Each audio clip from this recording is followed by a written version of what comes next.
each NFL team's biggest need in 2023 offseason. This isn't a surprise. For the Browns' defensive line, for one, Cleveland, 34 sacks, a bottom 5 mark, struggled to consistently generate pressure despite having Myles Garrett, Jadeveon Clowney on the edges. Well, Clowney was a no-show.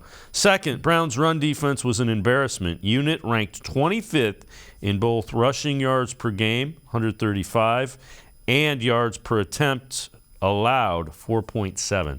So they gave up almost 4.7 yards per attempt.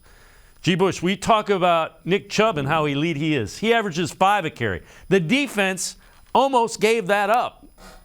And again, they better go out and they better get the biggest, nastiest defensive tackles they can find that want to eat up running backs.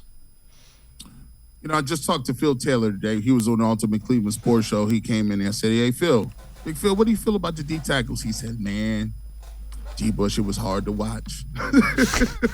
He said, just being a big guy, just seeing the levels of the holes being opened up front. And as a defensive lineman, as a defensive tackle, I said, listen, man, it was probably the worst I've seen. He said, you know what?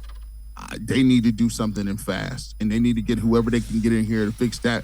Because some of that's just not people being out of position. And I'm going to tell you what, too. That number could have been worse. It was some teams that basically was like, oh, we'll just capitalize off you guys being out of position in the secondary. How many busted plays did we have for the whole first half of the season? People was just testing us back there. Well, look, and then they decided with the Atlanta Falcons, they decided that, well, you know what? Let's see if this run thing works. And, you know, you got guys like Austin Eckler having career days. He's a scat back.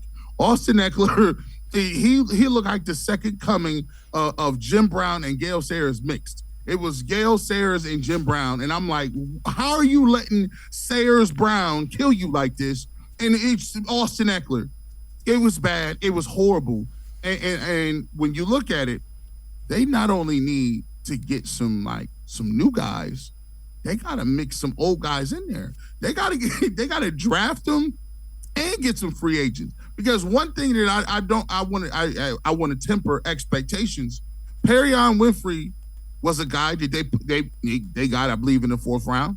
He was a guy who was probably the biggest standout for the Senior Bowl last year. Perrion Winfrey dominated in the Senior Bowl, right? Come from Oklahoma. But here's the thing. You can't count on rookies. I mean, David Bell was a no-show. Anthony Schwartz has been a no-show. You can't count on what rookie has come in and dominated and just stopped the run by himself. So you're going to need not only a guy to develop that maybe 2 to 3 years, but you need somebody like right now. You need give me Fletcher Cox if you're willing to come on out here. I don't know why he would leave the Eagles. They should probably give him a 1-year deal, 2-year deal. But listen, you need some of those guys as well, Dave, if you trying to stop the run and you trying to solidify your defensive line, because like you said, and I'm glad you said this too, they need to stop mentioning Jadeveon Clowney right by Myles Garrett's names. It's disrespectful. Jadeveon Clowney was a no-show this year at all. Yep. That was $14 million you're not getting back, and you didn't get anything near that worth it.